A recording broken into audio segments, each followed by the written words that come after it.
Assalamualaikum dan selamat pagi pada semua warga-warga Bentong, orang-orang Bentong.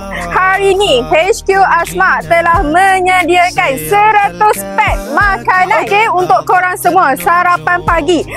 Menu pada pagi ini adalah nasi goreng, telur mata dan tambah ayam goreng korang. So, pada semua warga-warga Bentong yang nak pergi kerja, nak hantar anak ke sekolah, marilah datang di depan HQ Asma. Tengok korang.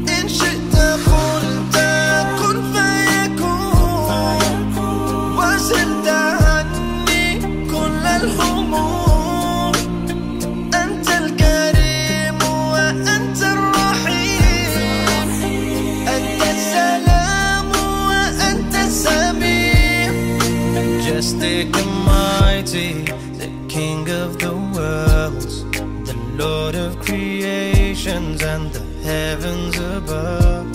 You're closer to me than my jugular vein.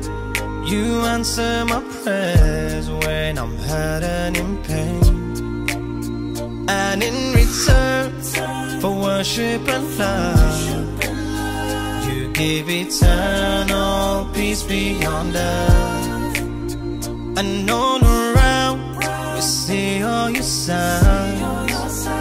9 pagi sama makanan sedekah kita Soul.